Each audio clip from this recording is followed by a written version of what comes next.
Buenas noches, amigas y amigos de La Mula Televisión, bienvenidos, soy Yu Infante y esto es Conducta Impropia.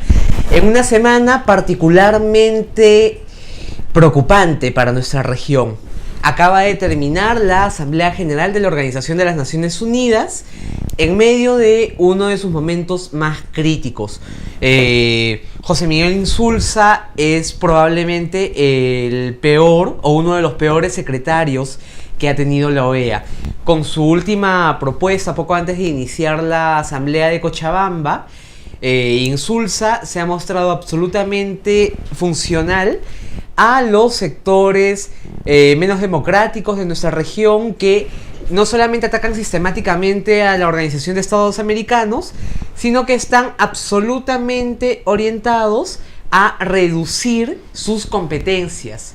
El bloque del ALBA, por ejemplo, en UNASUR está impulsando la creación de un organismo paralelo a la Comisión y a la Corte Interamericana de Derechos Humanos, un organismo hecho a su medida, evidentemente. Sin embargo, o adicionalmente a esto, siguen al interior de la OEA minando las competencias de la Comisión, así como su sostenibilidad. La Comisión cada vez tiene menos recursos, cada vez tiene más mandatos, y en ese contexto, ¿qué es lo que hace Insulza? Proponer la reformulación de la Comisión. ¿Qué es lo que puede haber pretendido? La modificación de los estatutos para que se haga mucho más complicado pasar de la Comisión a la Corte Interamericana, es decir, que haya sanciones reales desde la Comisión Interamericana y la Corte a los estados. Esto evidentemente constituye una grave amenaza a la vigencia de los derechos humanos en toda la región, y en especial a los derechos de lesbianas, travestis, gays y bisexuales, derechos que no son reconocidos de muy buena gana por los gobiernos de nuestra región, en especial por los gobiernos menos pegados a la democracia, ¿no? Durante la última asamblea en Cochabamba, desarrollada entre el domingo y hoy, hemos tenido además que a propuesta de Brasil se ha discutido y asumo además aprobado la Declaración de Derechos Humanos, Orientación Sexual e Identidad de Género. Es decir, la cuarta declaración que insta a los estados parte de la OEA a no solamente reconocer los derechos de las personas no heterosexuales, sino a promover explícitamente nuestros derechos, a tomar acciones contra la violencia y los crímenes de odio, y adicionalmente a poner una postura muy clara y consecuente con el reconocimiento de la identidad de género de las personas trans, en la línea de lo que ha hecho hace algunas semanas Argentina. Esos sucesos en la OEA no son lo único nuevo, la única novedad de la semana. Tenemos que hoy se cumple el tercer aniversario de los hechos terribles, lamentables que sucedieron en Bagua. La desidia del gobierno asprista frente a los derechos humanos y a los derechos de las comunidades parece que es algo que no ha cambiado, es algo que se ha mantenido, y que nos hace hablar, nos hace afirmar que en lugar de estar frente a un gobierno de la gran transformación, seguimos en el gobierno de la gran continuación. Los últimos hechos de Espinar lo único que hacen es confirmar que el actual gobierno no tiene ningún tipo de ánimo de dialogar con las comunidades, con las poblaciones, sino más bien seguir imponiendo un modelo de desarrollo que no va acorde ni con el derecho a la autodeterminación de los pueblos, ni con los principios más elementales de convivencia democrática. Con un gobierno que se niega a dialogar con aquellas y aquellos que supuestamente eran a los que pretendía representar, que es lo que podríamos esperar lesbianas, travestis, gays y bisexuales. Recordemos que a pesar de las casi 10 promesas explícitas para con nuestras comunidades que tenía Gana Perú y Ollanta Humala, ninguna promesa se ha cumplido, ninguna va siquiera mínimamente encaminada, y esto ha motivado a diversas organizaciones, entre ellas el MOL y el colectivo Marcha del Orgullo, a ponerse bastante más fuertes con el presidente Humala y a sacar, por ejemplo, esa publicación que está circulando, que ha empezado a circular en los últimos días, que es: si estamos fuera, no hay inclusión. Lesbianas, trans, gays y bisexuales, ya no creemos en la gran transformación.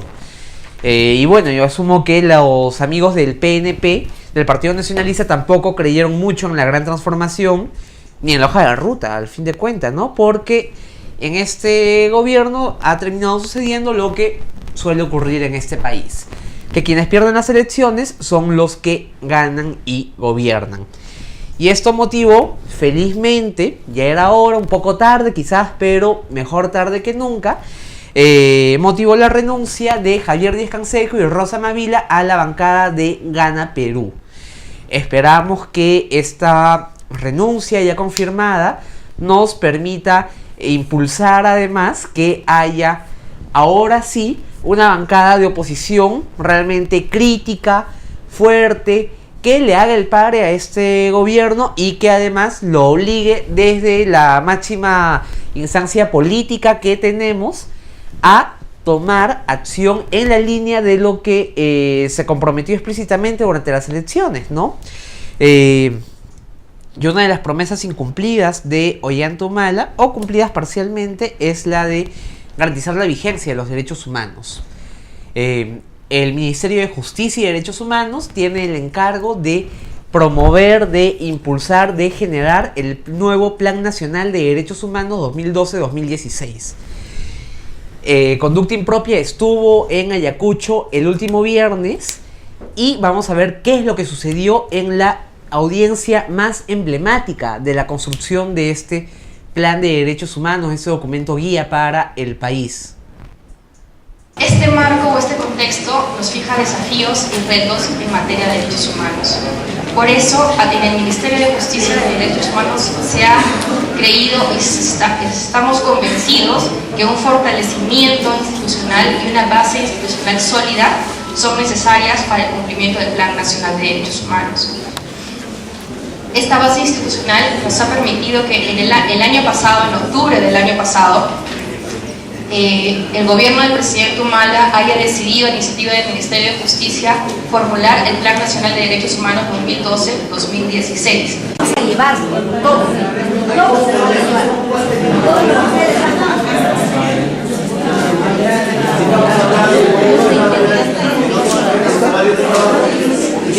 llevar. Y finalmente la generación de estos papelógrafos tampoco nos ayuda, porque finalmente el trabajo de priorizar o de generar consensos en relación a derechos humanos genera demasiadas tensiones, en especial cuando se pretende visibilizar los derechos de las comunidades más históricamente excluidas.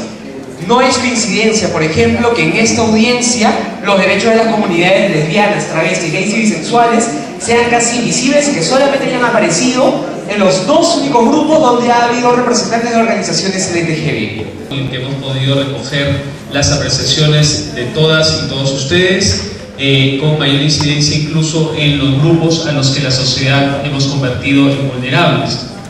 Hemos recogido un conjunto de ideas, hemos recogido los problemas, las causas de estos problemas, las posibles soluciones y compromisos a los que ustedes también se han obligado en esta sesión. Y creo que eso hemos hecho. Y a nuestros amigos que manifestaron que no había un espacio para ellos, creo que sí, desde un inicio nosotros hemos pensado que el problema es que no tienen una oficina o una dirección, pero creo que hoy día han estado presentes con nosotros y creo que eso está motivando de que también en la elaboración del plan regional de Ayacucho podamos estar todos presentes y validemos y también aprobemos. Y creo que los resultados de hoy, de este taller, de las exposiciones de cada uno de ustedes, apoyará bastante a facilitar este plan regional y ojalá que en 1 o 2 meses podamos tener la ordenanza regional en la que estén incorporados cada uno de esos temas. Que han tenido cada uno de ustedes, tanto los grupos individualmente como a nivel de plenaria. Somos conscientes que quedan muchos retos pendientes, desafíos, y justamente la intención del Ministerio de Justicia es formular un plan nacional participativo, no de espacio de colaboración.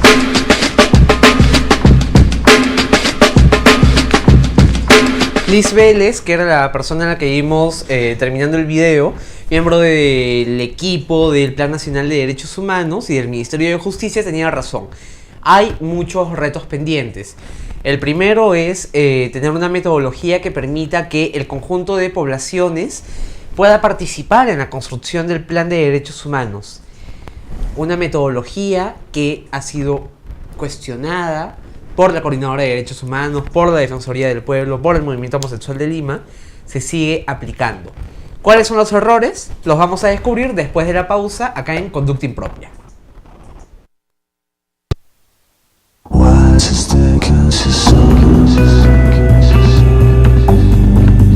Me gusta la revista Poder por la calidad de los análisis que tiene. Tiene un análisis político-económico, tiene una buena combinación entre política y economía. Creo que ha venido a llenar un espacio dentro de las revistas peruanas.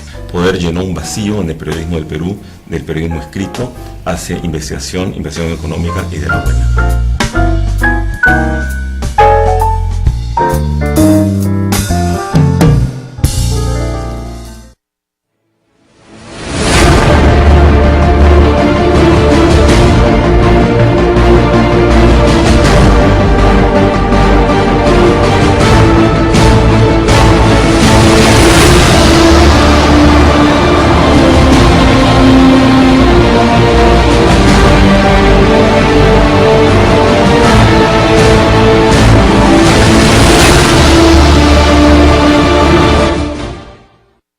Yo sueño que las lesbianas podamos vivir nuestra vida día a día libres de violencia, libres de insultos, libres del qué dirán las personas por expresarnos tal y como somos.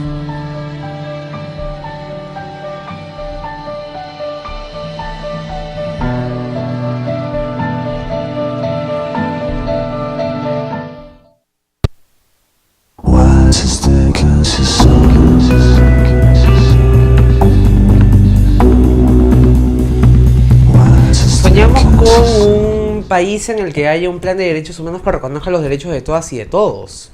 El primer plan que tuvo nuestro país, el plan 2005-2011, fue terrible. Primero incluía 20 puntos en los que reconocía explícitamente los derechos de lesbianas, travestis, gays y bisexuales. Estos 20 puntos, días antes de ser promulgado el plan, se convirtieron en 4, gracias a algunas llamadas que hicieron nuestros amigos de la Conferencia Episcopal Peruana y del Comando Conjunto de las Fuerzas Armadas. No contentos con eso, a estos 4 puntos que quedaron, le sumaron dos cláusulas candado. Una que señalaba que el principio de no discriminación contenido en el plan no era aplicable al interior de las Fuerzas Armadas, y la otra cláusula decía que este principio de no discriminación hacia las personas homosexuales no implicaba que el Perú fuera siquiera a discutir el asunto de reconocer las parejas o las uniones entre parejas del mismo sexo. Luego de esa nefasta experiencia, el gobierno de Humala asume el reto de construir un nuevo plan de derechos humanos, de hacerlo además participativo, que es como debiera ser un plan de este tipo. Pero no tuvo mejor idea que desarrollar una metodología en la que primero convoca a las poblaciones para que identifiquen cuáles son sus percepciones, ojo, no sus datos, no sus demandas, no sus aspiraciones, para que señalen sus percepciones en relación a los vacíos, a las brechas que hay en relación a los derechos humanos en cada una de las regiones del país. Percepciones. Es decir, lo que a mí se me ocurre, lo que me viene a la mente, no lo que pueda estar demostrado de modo medianamente objetivo. 1. 2. Le piden a las personas que desarrollen sus percepciones sobre derechos humanos a partir de una categoría académica y que no solemos manejar, que es la de los derechos de primera generación y los derechos de segunda y tercera generación, cosa que alguien que no sea abogado difícilmente va a lograr diferenciar, ¿no? Y lo tercero, que es algo que viví en la audiencia de Ayacucho, pretende levantar el conjunto de información y de percepciones sobre la situación de los derechos humanos de las personas a partir de unas fichas que se pretende las personas llenen, escriban. en el grupo de trabajo en el que estuve en Ayacucho, había 4 mujeres víctimas de la violencia del conflicto armado interno que no sabían escribir en español. Es decir, la metodología del plan está orientada a excluir a aquellas personas que no leen y escriben en español. Regio, ¿no? Ahora, eso no era todo. Adicionalmente, imaginemos que todas las personas lograban llenar sus fichitas con sus problemas, sus percepciones. Luego pedían que cada grupo de trabajo llegue a consensos y priorice demandas para exponerlas en la reunión plenaria con la que finalizaba la audiencia. A pesar que decían que todas las demandas iban a ser sistematizadas y todo el rollo, exigían que la gente priorice derechos, que la gente llegue a consensos. ¿Y qué es lo que sucedió? Lo que vimos en el video. Por ejemplo, los derechos de lesbianas, travestis, gays y bisexuales no existieron en la audiencia de Ayacucho, salvo en las intervenciones que tuvimos los 2 gays y las 2 travestis que estábamos aquel día. Si esa es la forma en la que se construye un plan democrático y participativo, qué miedo. La verdad, qué miedo. Pero bueno, podemos cambiar un poco el tono, pero no para celebrar, sino para recordar.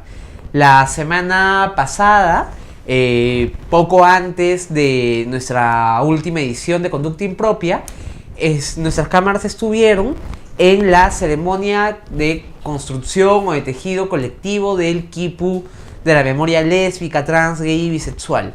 Y ahora sí tenemos el video que la semana pasada no pudimos ver. Veces me mataron, tantas veces me morí, sin embargo estoy aquí. A la ceremonia colectiva de tejido del quipu de la memoria lésbica, trans, gay y bisexual. El quipu de la memoria nos remite al proceso post-CBR de construcción de unidad, de construcción de hermandad entre peruanas y peruanos.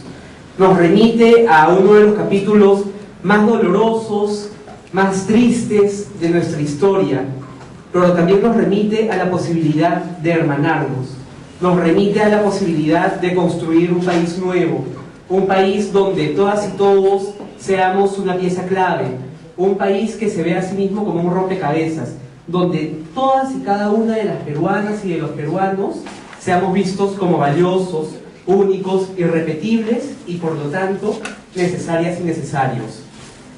Esta ceremonia se desarrolló por primera vez el año 2005 en el marco de la conmemoración del segundo aniversario de la entrega del informe final de la Comisión de la Verdad y Reconciliación.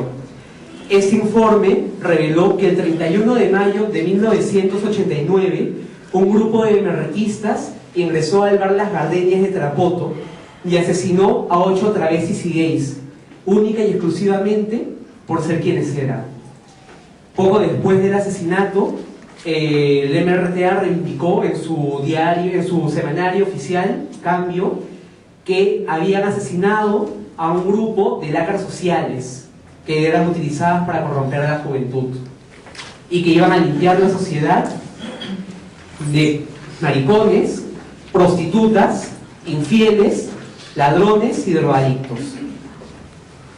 De acuerdo a estimaciones del movimiento homosexual de Lima, durante los 20 años de conflicto armado, alrededor de 500 personas de nuestras comunidades fueron asesinadas en manos de Sendero Luminoso, el MRTA y grupos paramilitares. Y estamos reunidas y reunidos esta noche porque queremos recordar esa historia, porque queremos que esa historia no se repita nunca más, porque queremos que cese el odio y la violencia que cada semana asesina a una persona de nuestras comunidades. Estamos reunidas porque estamos hartas y hartos. Estamos reunidas y reunidos porque queremos un país distinto, una historia nueva, una historia en la que hay personas que son especialmente olvidadas, como son las experiencias y itinerarios de vida de las mujeres lesbianas y bisexuales, acerca de lo que nos va a hablar la directora ejecutiva del MOL, Verónica Ferrari.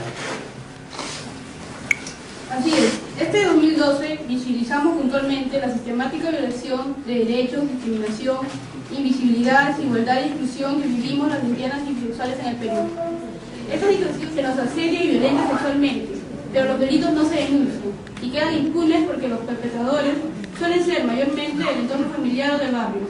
Las niñas y adolescentes somos expulsadas de las escuelas porque mostramos inclinaciones lésbicas, somos chantajeadas emocional y económicamente, y despedidas de nuestros empleos y nuestros jefes se enteran de nuestra orientación sexual.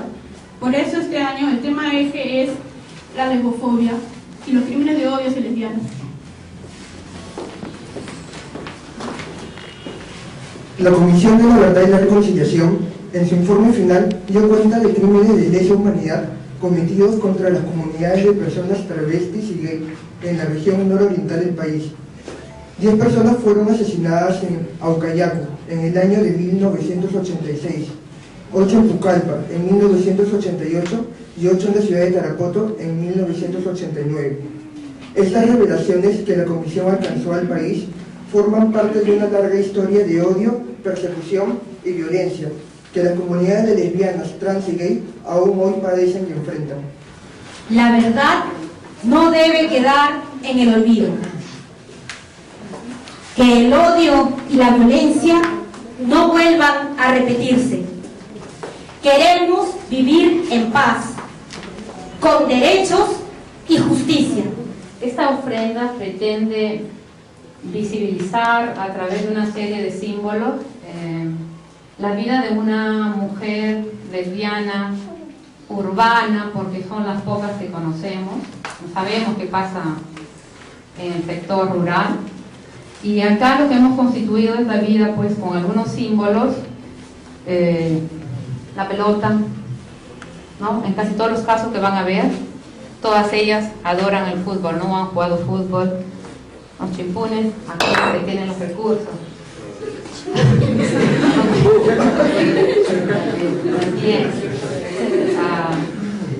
Pero también hay otros elementos relevantes, ¿no? La cultura, las películas de afuera, ¿no? Las series de culto para las becas.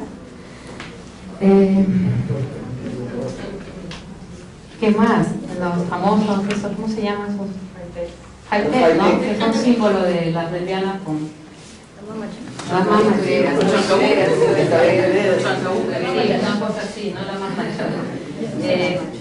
Sin embargo, yo quería resaltar que esta iniciativa lo que pretende el día de hoy es mostrar cómo esta vida vibrante, esta vida que está simplemente desarrollándose, ¿no? Se puede cegar, se puede destruir de la manera tan brutal. Y a propósito están puestas, por ejemplo, estas dos tortas, un pedazo de torta, porque nos dicen torteras o tortas, porque entre lesbianas no hay nada, no hay un pene. Y tortilleras, estas tortilleras son nuevas en el país, ¿no? También por lo mismo, porque la relación entre dos mujeres no hay un pene de por medio, pero puede ser súper gozosa y multiorgásmica, pero no hay más. Entonces, todo esto que es placentero, que es la vida surgiendo, puede ser destruida y... De este modo damos inicio a la construcción del gran quipu de la memoria lésbica, trans, gay y bisexual. Estilista salvajemente torturado y estrangulado con una soguilla. Su cadáver fue quemado y abandonado debajo del puente Tocongo, Surco, 8 de octubre de 2011. Estamos recordando para que no se repita. Fabiola Luis II Sánchez Quintana, golpeada, asesinada con 6 balazos y arrojada desde un auto en marcha con el cartel. Así mueren los idosos, en la cuadra 1 de Manuel de las Casas. San Isidro, 13 de octubre de 1989. Recordando y ayudando para que no se repita. Cristal, Rolando Bacho Deza, detenida entre el Javier Prado y las Orquídeas, en San Isidro, asesinada a golpes y descuartizada por sus extorsionadores. Chorrillos, 27 de agosto de 1989. Estamos recordando y ayudando para que no se repita.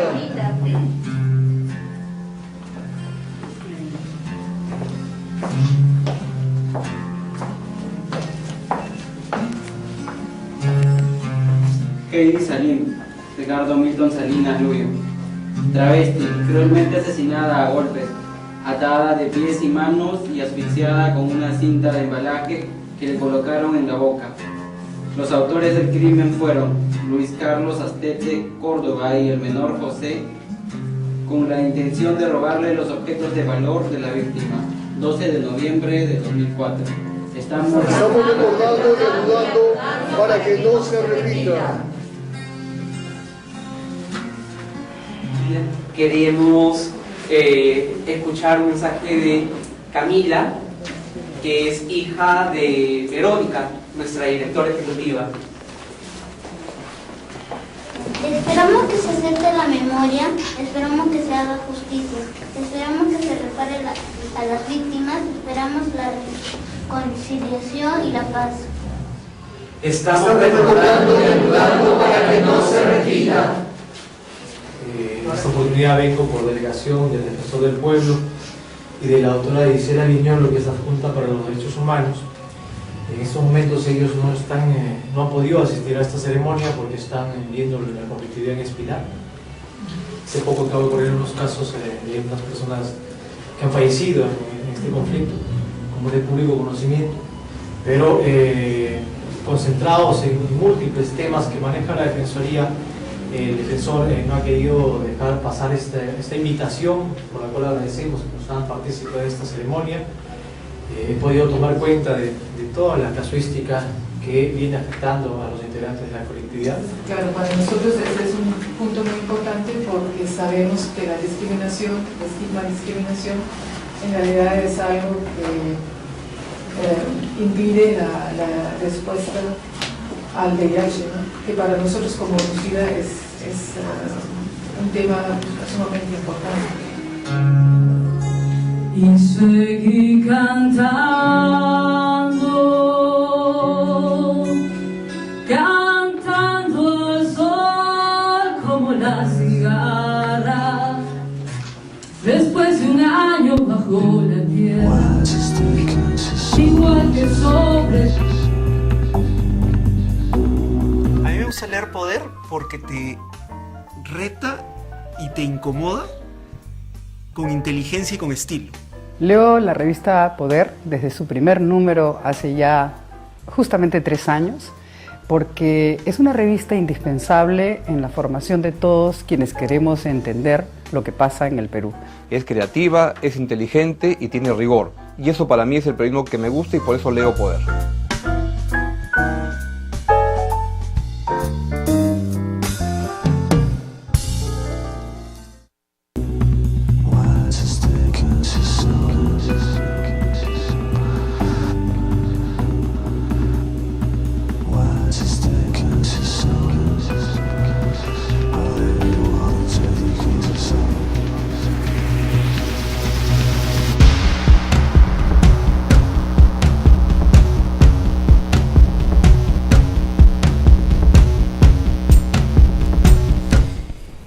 Y para seguir conmemorando el 31 de mayo, Día Nacional de Lucha contra la Violencia y los Crímenes de Odio hacia lesbianas, travestis, gays y bisexuales, nos quedamos en Ayacucho y este sábado hubo una romería en dirección al cementerio de la ciudad de Huamanga, donde se recordó a las principales víctimas de odio homofóbico de esa ciudad.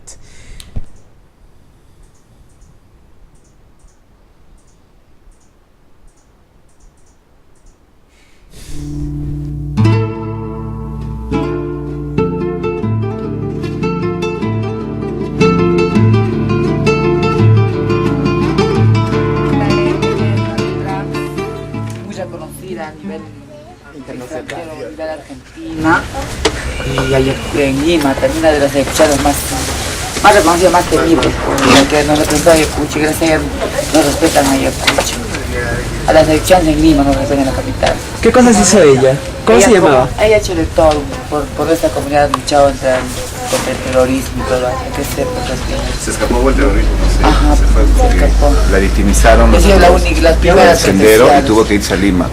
Su pareja le llegó a matar porque por dinero, ahí no se le cuenta. Le llegó a cortar en la puerta de una discoteca en Miraflores, la yugular, y murió desangrado. ¿Cuándo falleció ella? Ella murió en 2004. Vino a despedirse de Argentina para que se vaya a otro país. Su pareja le matado. Hay otra compañera, Charo, que también fue víctima en el año 89, que murió en un paro de Sendero Luminoso, donde era pues a secas todo, ¿no? Y resulta de que ella fue ultrajada sexualmente y luego la mataron, ¿no? Y la torturaron y la botaron a una zanja. Y luego después de 3 días le encontró con la persona que trabajaba, y coincidentemente también fue a hacer la señora Cintia, una estilista acá que vive en Ayacucho, y fue muy lamentable su entierro porque era paro de sendero, no había, la gente estaba atemorizada por los paros, y la señora tuvo que agarrar una carretilla, poner a la compañera muerta y llevarla así y la trajo acá hasta el cementerio, ¿no? Y como era de escasos recursos económicos, la pusieron en una tumba NN, ¿no? Y me parece que ya la beneficia la ha sacado, ¿no? Fue una de las primeras travestis, ¿no? que salía a la calle, vestida de mujer y todo lo demás. Era muy querida porque era muy jocosa, ¿no? Entonces trabajaba en un salón. Ha sido una amiga, una travesti que llegó de Callao, Ayacucho, sin conocer a nadie. Y bueno, pues ella se contactó con más de nuestras generaciones y llegó a poner su salón, y también con una idea y con un propósito de juntar a las travestis, a los gays, formando un movimiento que es el MOA, ¿no? Movimiento Homosexuales Ayacuchanos, pero como presidenta la elegimos porque tenía mando, voz, sabía sobre esos movimientos. Entonces gracias a ella llegamos a eso, y durante muchos años nos acompañó, pues, ¿no? hasta que le llegó su hora, falleció, y en memoria de ella ahora lo tenemos, nuestro movimiento, en su nombre, en su memoria lo tenemos, que se llama nuestra red trans Gina Lynch. ¿Cómo falleció ella? De un paro. Hay varias habladurías, que le dio un paro cardíaco en su baño, otros que por sobredosis, o asesinado por su hermano mismo.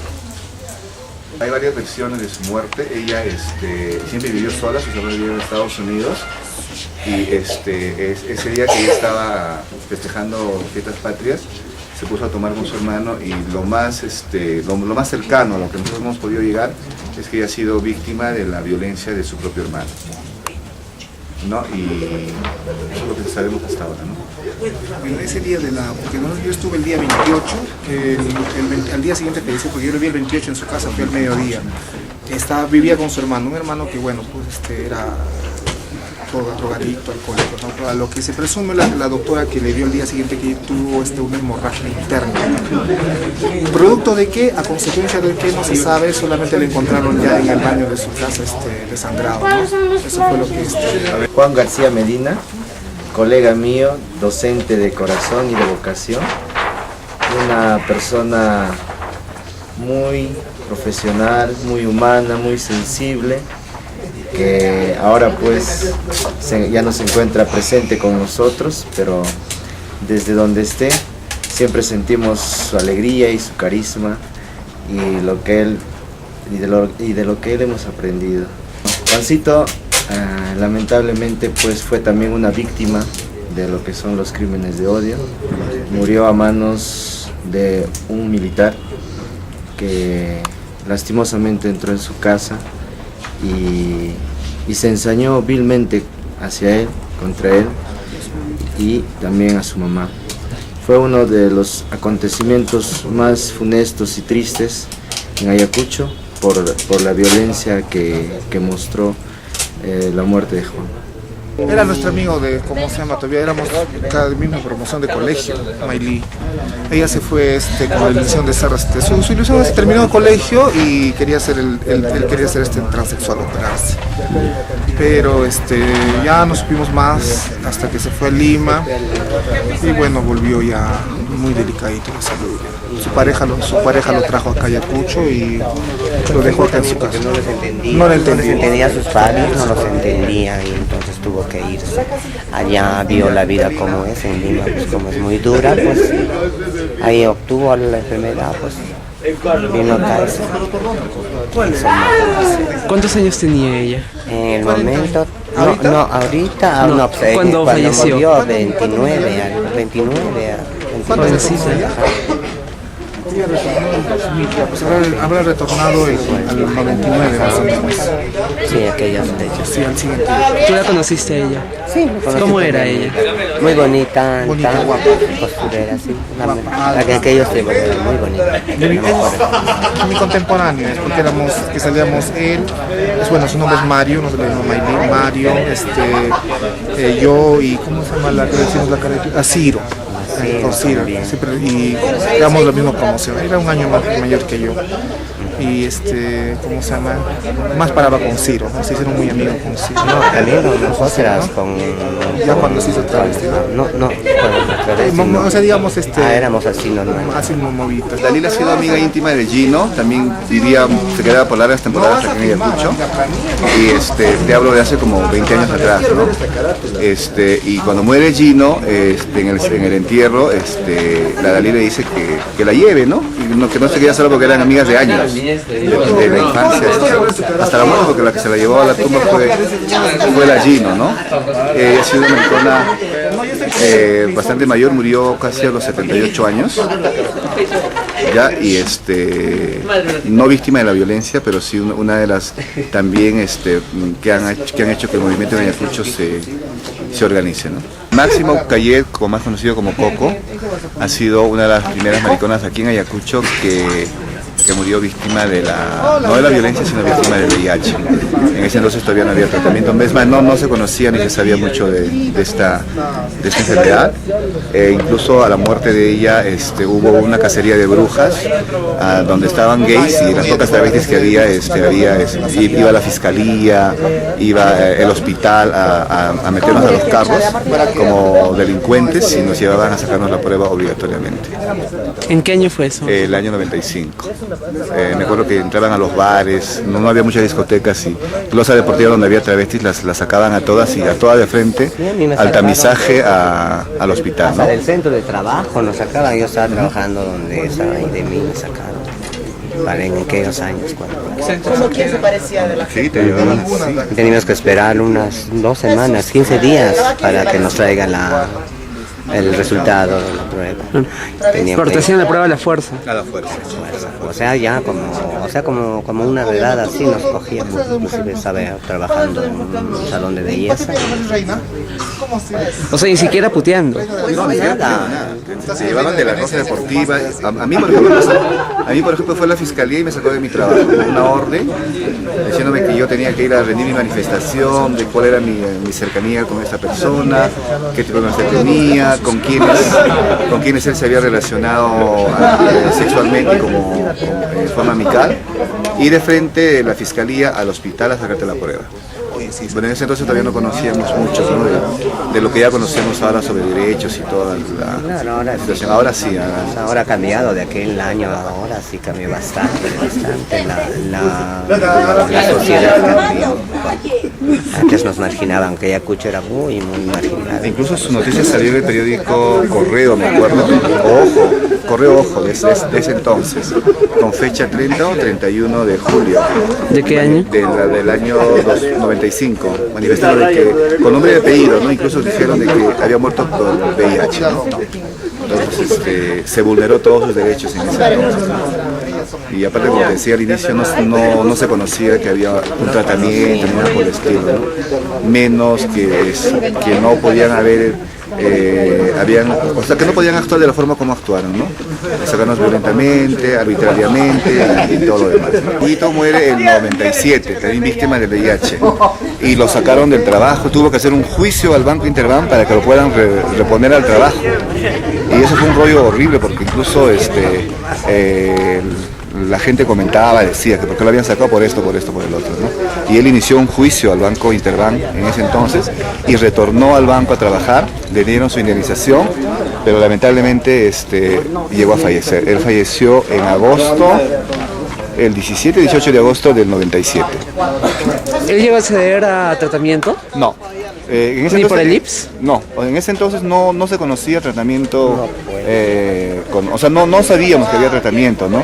Ni mucho menos que podíamos acercarnos al hospital o al Seguro Social a recibir un diagnóstico y luego acceder a un tratamiento. No se conocía, ¿no?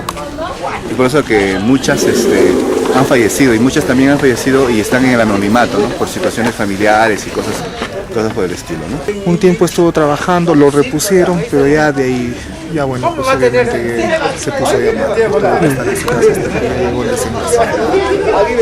¿Cuánto tiempo más o menos estuvo? Ya la familia no nos dejó ver ya. No quería que entremos. Ya no quería. Era muy amigo, una bella persona, tanto como Huguito, ¿no? Pero ya la familia nos prohibió ingresar. Ya no queríamos que lo vieran en ese ¿no? Cuando pasan esas, ¿tú qué opinas de eso? Que no se hayan dejado ver. No sé, tal vez porque también Ayacucho es una ciudad tan pequeña que por el mismo hecho de que dirá la gente, ¿no? Que no es porque alguien te diga se mueve con tos, con gripe, ¿no? Sino otro tipo de bueno, lo que ya obviamente todos sabemos. Entonces a raíz de eso la familia sabía de esa situación, ¿no? Pero no quiso dar cara a la familia en ese sentido. ¿Por qué razón murió? Todo el mundo era que la clásica de que tuvo algo al hígado, al ¿no? Un cáncer, que obviamente, ¿no? Pero en realidad pues nosotros lo que conocemos realmente sabemos.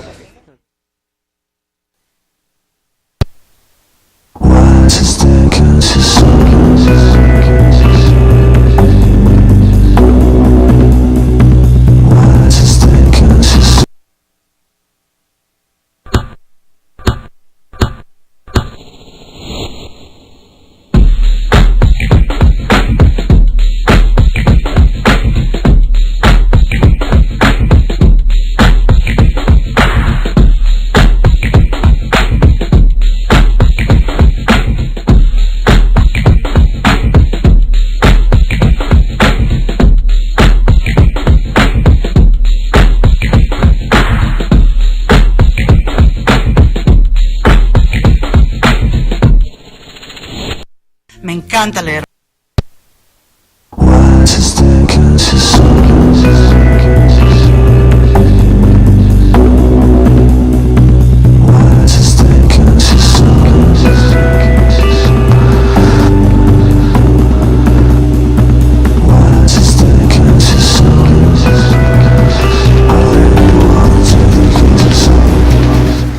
El 31 de mayo se ha constituido en un espacio de memoria, de recuerdo, en un espacio para repensar, en un espacio para valorar la existencia de vidas que realmente no son demasiado habitables, de vidas que no son asumidas como tales, de vidas que al parecer a pocos importan. Sin embargo, seguimos esperando la aprobación de una ley contra los crímenes de odio, de una ley que sancione a quienes violentan, en especial a quienes asesinan a alguien en razón de su orientación sexual, su identidad de género, su raza, su edad, creencias políticas, religiosa, etc. A pesar que hace varios meses el proyecto de ley 609-2011 se encuentra en la Comisión de Justicia y Derechos Humanos, no hay avances.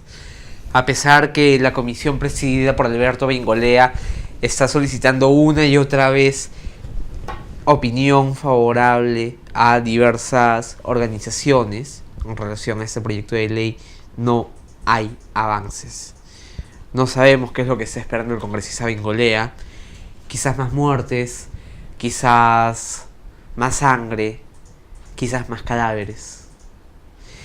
Mientras tanto, seguiremos denunciando la homofobia, la lesbofobia, la transfobia. Seguiremos insistiendo en la urgencia y en la necesidad de esta ley. Seguiremos luchando y sobreviviendo. Sobreviviendo a pesar que haya quienes pretendan cambiarnos o curarnos, como los delincuentes que dirigen, creo, el Centro de Rehabilitación para Homosexuales, al que Panamericana Televisión dedicó un reportaje bastante extenso este fin de semana. Vamos a ver algunos fragmentos antes de comentar lo terrible de esa situación y cuáles serían las responsabilidades penales de su fundadora, creadora, la supuestamente ex lesbiana Marilena Matos. A todos los que vean este reportaje, Dios cambió mi vida. Me faltaba algo que no encontraba antes, ahora que sí lo he encontrado, que es Cristo. Son personas que no aceptan lo que la naturaleza y Dios les dio. Los llaman gays, homosexuales, travestis y lesbianas. Sin embargo, hay de los que se arrepintieron de esa coquetería copiada, del maquillaje, las minifaldas, para vestir una vez más pantalones y camisas. Siempre, como mujer, había ido al baño de las mujeres. Llevó una vida ensombrecida por la prostitución, las drogas y el alcohol, pues sentía de que algo le faltaba en la vida. Cuando yo decía no soy feliz porque soy homosexual, era porque me refería a que tenía el pene. Yo pensé que operándome, sacando eso, iba a ser una mujer. Pero no, como te vuelvo a repetir, una operación no cambia esto. La soledad, la tristeza y la lágrima vienen cuando uno está solo, cuando uno está en su cama, y el único testigo de eso es la almohada. Y a sus 32 años, una mujer le habló de un cambio. Al fin se dio cuenta de que con Dios había encontrado lo que tanto buscaba: paz. Yo sé que hay una esperanza para todo aquel que quiera. Él lo hizo, yo soy feliz. Pero en nuestro país existen casos de travestis que decidieron cambiar, volvieron a ser hombres e incluso llegaron a casarse, como Roberto Sánchez. Tiene 38 años y desde los 15 se convirtió en Candy. Los 7 años de vida. Se sentía mujer, pues vestía como tal, tenía muchas parejas. Ahora sus vecinos guardan una gran admiración por este caballero de saco y corbata, que antes vestía faldas y usaba pelucas. Pero eso sí, en la calle era travesti, en su casa tenía que guardar las apariencias. Nosotros hasta miedo nos daba acercarnos a él porque parecía una persona homosexual, ¿no? Se metió al mundo de las drogas, el alcohol, la diversión e incluso intentó suicidarse muchas veces, hasta que conoció al pastor Manuel Bocanegra, quien se convirtió en su guía, en su padre, que lo ayudó a transformarse. Nadie puede ser feliz siendo homosexual. Se ha comprobado que nadie nace homosexual.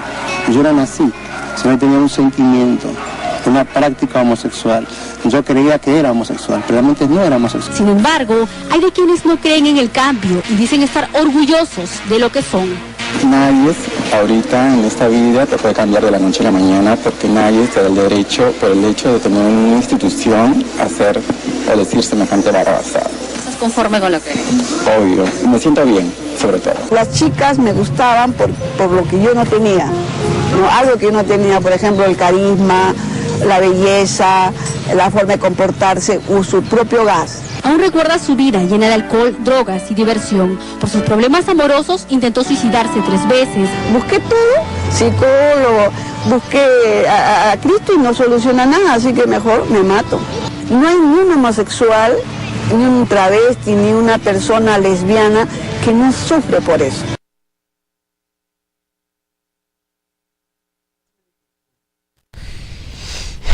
A ver, ¿por dónde empiezo? ¿Por esto del supuesto regreso a la heterosexualidad? ¿O la constante entre homosexualidad, alcohol, drogas y diversión? ¿O esto de que nadie nace gay? ¿Por dónde podemos empezar a rebatirnos? A ver, primero, les recordamos a nuestros amigos de Creo que la homosexualidad no es una enfermedad, que por lo tanto no se puede curar, que la orientación sexual es inherente a las personas y por lo tanto no se puede cambiar. ¿Se puede cambiar acaso algo que no se ha elegido? ¿Se puede cambiar algo que es inherente al sujeto, que es natural a ese, que el sujeto no ha elegido, que el sujeto no puede elegir? ¿Es posible cambiar algo? La orientación sexual de las personas no puede ser modificada. Y ningún tratamiento, ninguno, es legal. Ni siquiera aquel que se base en rezos y lecturas de Biblias y cosas por el estilo. Así que los amigos de Credo no solamente están estafando, están cometiendo un delito. Y los amigos de Panamericana Televisión, que les dedicaron un extenso reportaje, también, porque están desinformando y están violando los principios básicos que hacen que tengan una licencia para el uso del espectro radioeléctrico, que nos pertenece a todos los peruanos y que no debiera ser utilizado para difundir mentiras, odio o afirmaciones como esta sobre la que supuestamente ninguna persona nace siendo homosexual o que no hay persona gay, lesbiana, travesti que sea feliz.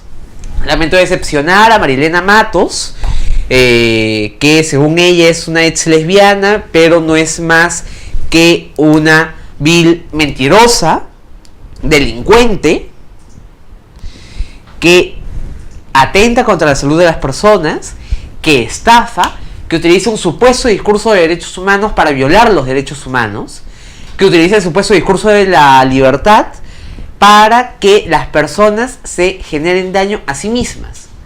Una constante en los testimonios que hemos visto en ese reportaje es el rechazo, el odio, la inconformidad, pero no porque la orientación sexual de una persona se pueda cambiar, sino porque esas personas han sido víctimas de un contexto en el que han sido violentadas, en el que han tenido que esconder su sexualidad, y al no poder vivirla libremente, esperaban cualquier tipo de salvación, incluso la condena a la infelicidad. La teoterapia o el tratamiento de curación o reconversión de la homosexualidad a la heterosexualidad que ofrece el Centro de Rehabilitación de Homosexuales, creo, no es más que una estafa y un delito. Un delito que está cobrando la vida de muchas personas en nuestro país y que debe ser perseguido inmediatamente por la justicia. Ministro de Salud, esperamos que haga algo, que no se corra o que no corra. Esperamos sanción para Creo y esperamos que la próxima semana algo haya cambiado. Yo soy Gio Infante, esto ha sido Conducta Impropia. Pueden ver esta edición y las ediciones anteriores del programa en conductaimpropia.lamula.pe. Y por hoy eso es todo. Nos vemos el próximo martes a las 10 de la noche. Y agradecemos a Esteban Marchand, que ha estado hoy en los controles con nosotros. Buenas noches y hasta el próximo martes.